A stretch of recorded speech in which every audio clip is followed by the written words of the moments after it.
Welcome to the new virtual tour of the Baker Mansion.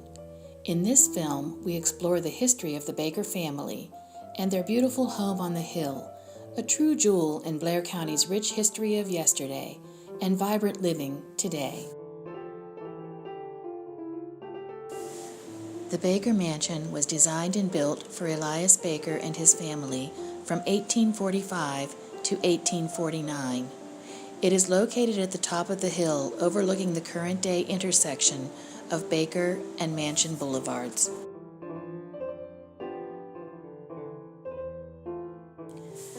In 2001, the exterior of the mansion received a major facelift to repair and seal the 18-inch thick dressed limestone walls and to remove the white lead-based paint from the front and rear pillars. The wooden columns are covered in cement-based paint to emulate stone pillars. The work in 2001 restored the beautiful exterior to its original look from 1849.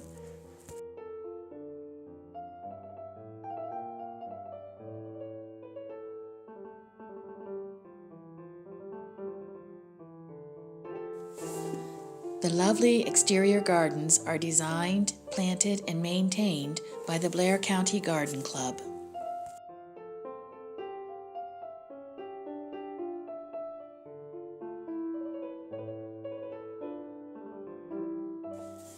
Elias Baker was already a successful merchant in Lancaster when he decided to become an ironmaster. In 1836, he purchased the defunct Allegheny Furnace and approximately 3,700 acres of land in partnership with his cousin, Roland Diller. Shortly after he and his wife and two sons arrived in Altoona, a daughter, Anna, was born. A fourth child, Margaretta, was born in 1839, but she died of diphtheria at the age of 2. For 13 years, they lived in a modest home in Altoona, but Elias dreamed of building a beautiful mansion. The family moved into the mansion in 1849. He would enjoy it for 15 years until his death in 1864 at age 66. Hetty Baker remained a widow until her death in 1900 at age 97.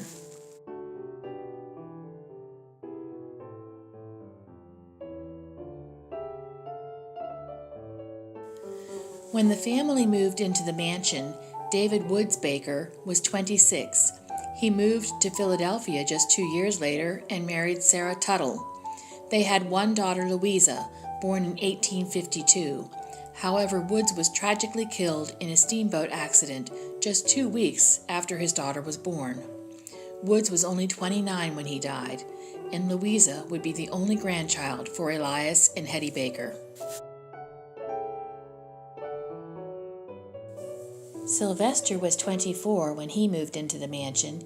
He ran the ironworks and his real estate business for 20 years after his father's death. He never married and lived in the mansion until his own death at age 72.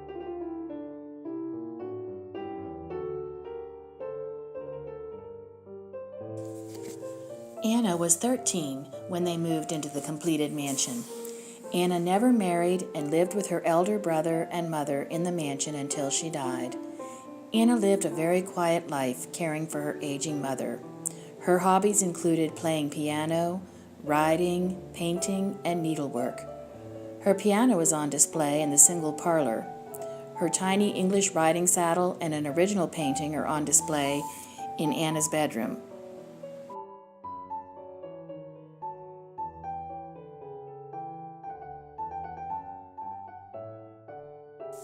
The plans for the Baker Mansion were completed by Baltimore architect Robert C. Long, Jr. in 1845.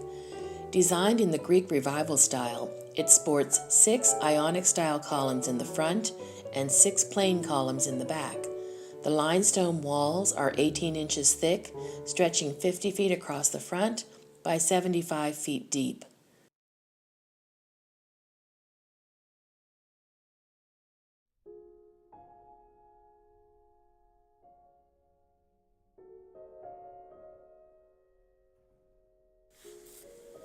The home of the Baker family for over half a century, Baker Mansion includes their original furnishings in a vibrant museum setting.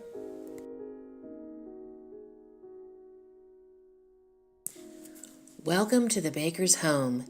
Imagine pulling up to the front entrance in a horse-drawn carriage, mounting the steps, and entering this stunning home for an afternoon tea or evening reception.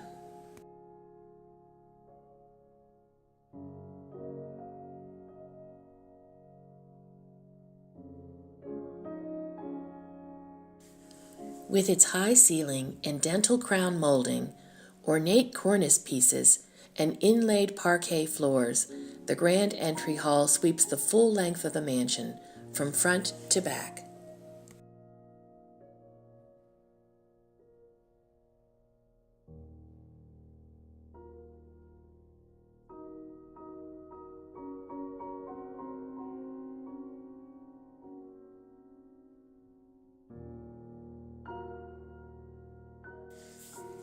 If you were doing business with Elias Baker, of course entry was from the back, directly into Elias Baker's office. Let's check it out.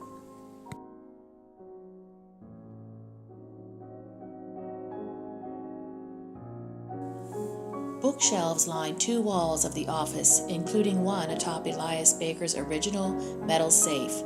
These contain all of the company records and many of the family's treasured books.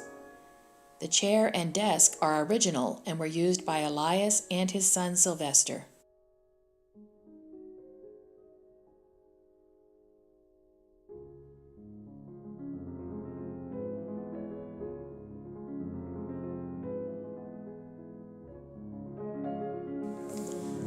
The desk holds many original artifacts from the Baker's Allegheny furnace business: an embosser, wax tabs to seal envelopes and papers, and sand shakers used to sprinkle sand on wet ink to reduce smearing.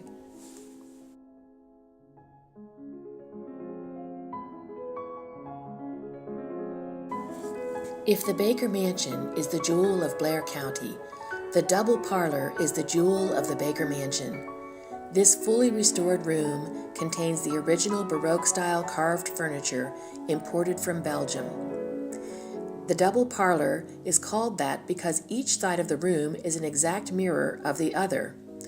Dual marble fireplaces, carved tables, velvet chairs and footstools, and charming chandeliers grace each side of the room in wonderful proportion.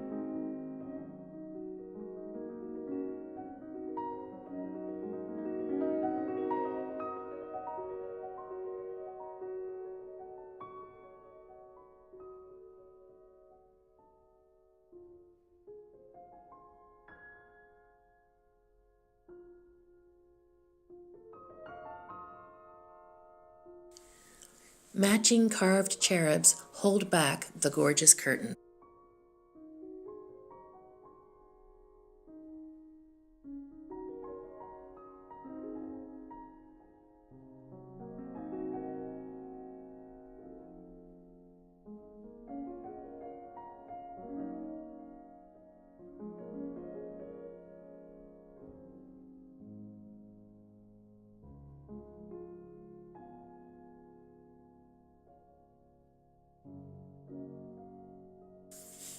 The exquisite colors and details on the ceiling and walls amplify the rich textures of the room.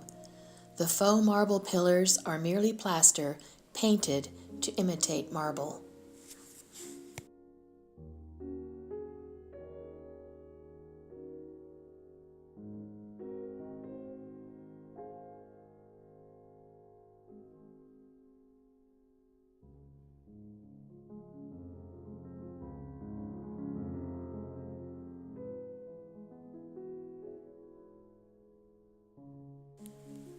While the double parlor was reserved for formal occasions, the single parlor or sitting room was used daily for teas, visits from neighbors and friends, and doing handiwork such as needlepoint or embroidery. The pink sofa is original, although it has been reupholstered due to wear and tear, and the original horsehair stuffing has been replaced with modern fibers.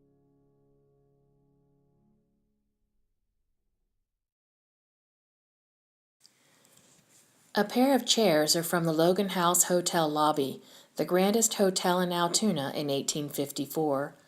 The Logan House was built by the Pennsylvania Railroad and boasted 106 rooms, gas lighting, and hot running water. It was considered the most modern hotel of its day.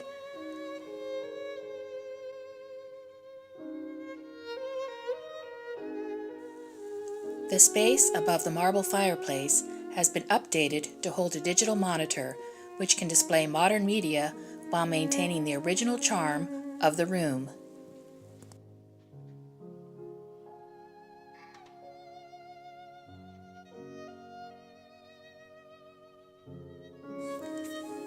Anna Baker played the beautiful rosewood inlaid piano imported from Baltimore and made from the well-known piano makers Canaba and Gala around 1840. It is still used for special occasions at the mansion. The dining room restoration is exquisite, turning plain white walls into this gorgeous array of color and texture. The round table is from the Logan House. It was at this very table that Governor Curtin of Pennsylvania and 13 other governors from the Loyal States met for 2 days in September of 1862 during the Civil War.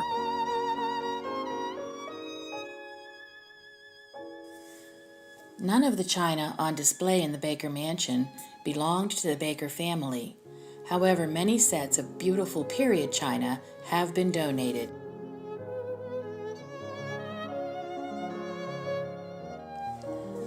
The magnificent crystal chandelier was lovingly restored by Michael Allison and Studio EFX as part of the 2015 renovations.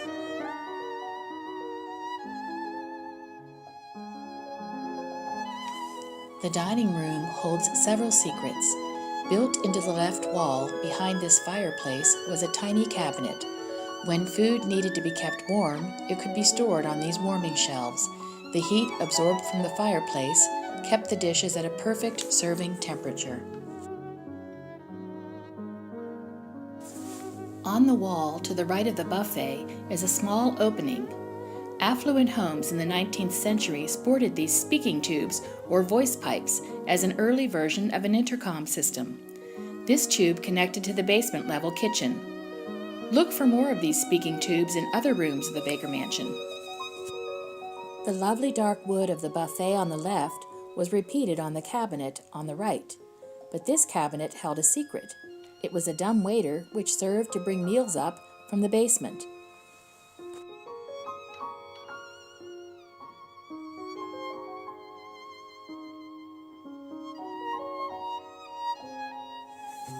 When Michael Allison was researching the original look of the dining room, he found a piece of wallpaper hidden behind the dumbwaiter that had not been stripped.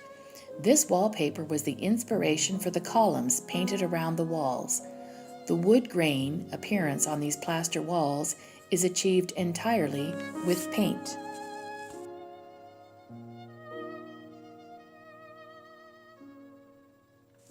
Now, let us make our way up the 3-story open staircase to the second floor.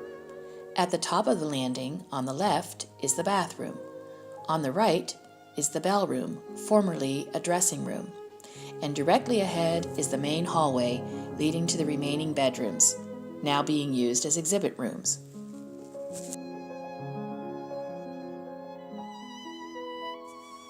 The bathroom is one of the most recent restorations of the Baker Mansion. Closets were often small and inadequate in houses of this period, as most rooms were furnished with wardrobes and chiffon-robes. However, this bathroom features a massive closet that reaches nearly 10 feet in height.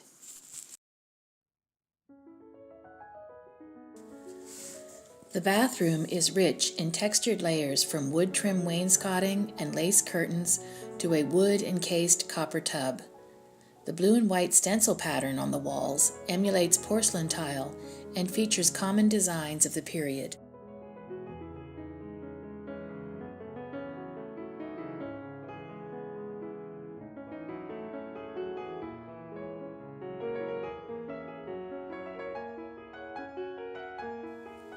The gas lamp fixtures are original, however the lamps have been converted to electricity.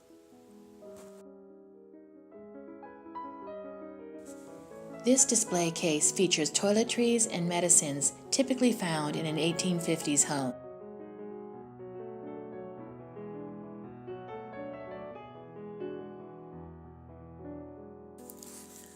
Anna Baker lived in the home until her death in 1914, so we know the plumbing was upgraded sometime between 1849 and the 1900s. However, none of the original fixtures remain. The copper tub on display is an original fixture from the Calvin House, dating back to the 1840s.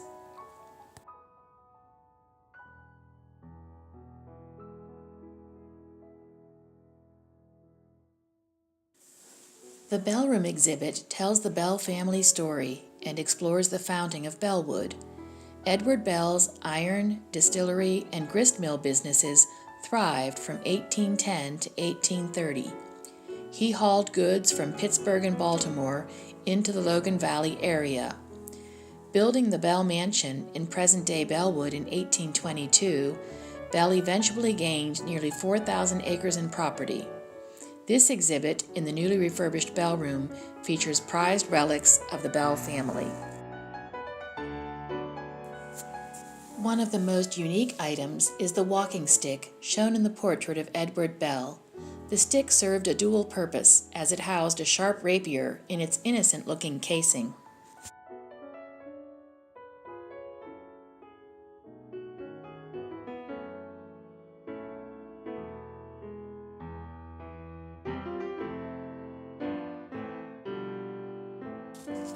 Anna's room is the only former bedroom on the second floor, displaying Baker family furniture and artifacts.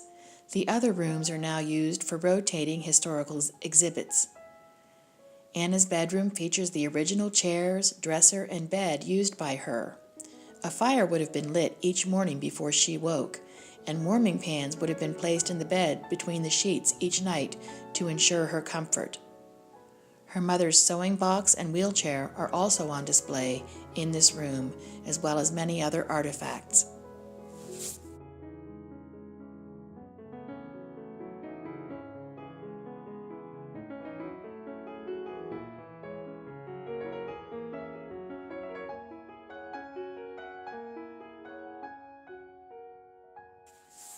Now that we have explored the upstairs quarters used by the Baker family, let's travel to the basement and explore the far different world of the servants.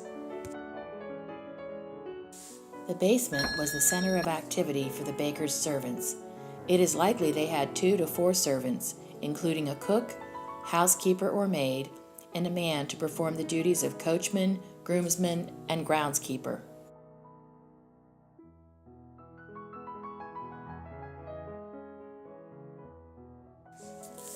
The hub of all activity occurred in the 3 main rooms of the basement: the kitchen, the bake room, and the refrigerator room.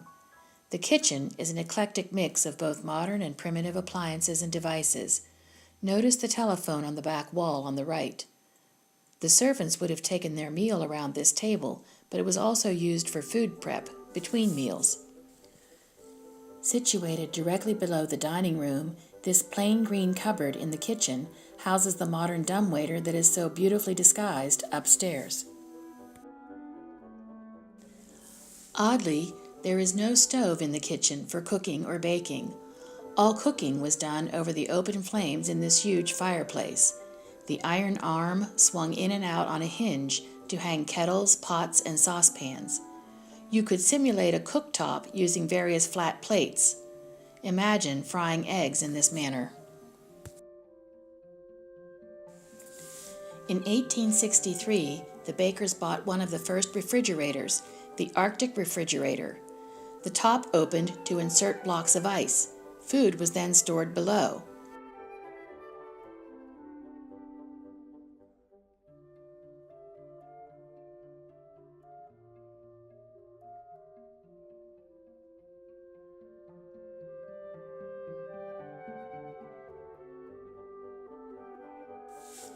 All baking was done in the bake room. Coal loaded into this tiny aperture provided the heat. The baked goods were then placed in this brick oven. Without a temperature gauge, cooks had to experiment to get the timing and heat just right for their bread, pies, and cakes.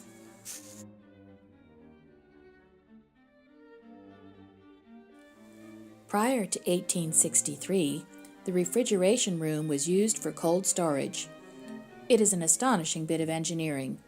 Dug an additional 10 feet lower than the kitchen, it is approximately 18 feet high. Directly behind it is a narrow but equally high room called the ice room. Blocks of ice, or even snow, were loaded through an outside window into the ice room, filling it to a depth of 6 to 10 feet. Servants would mount the steps, open the small door, and look into the ice room to check the ice levels. The ice room was only a couple of feet wide, but very high and deep.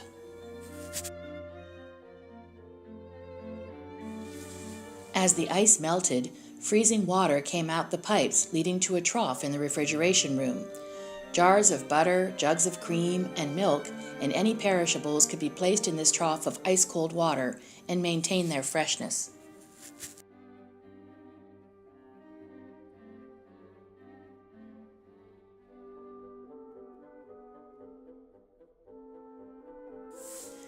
The herb or spice room was formerly used to store canning jars, herbs, and spices. It now has an interesting display of the types of appliances and tools used by servants in the mid-1800s. Irons, ringers, washboards, and more line the shelves.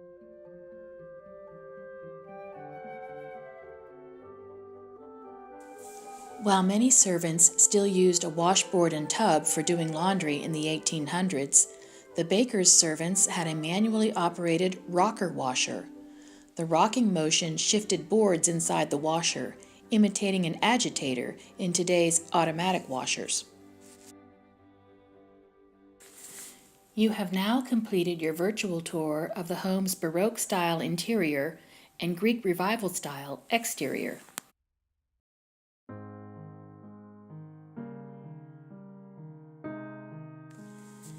Thank you for exploring the Baker Mansion Historical Museum with us.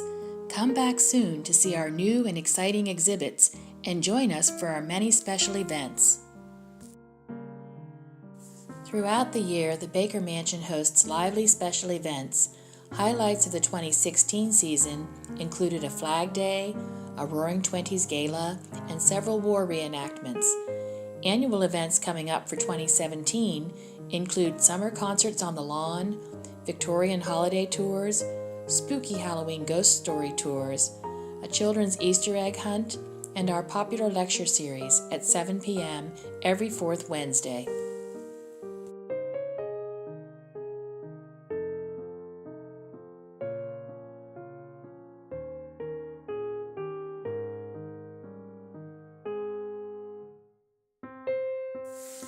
As you leave, be sure to check out our visitor center and gift shop in the newly renovated carriage house, sponsored by Mary Lou and Maurice LaRoque.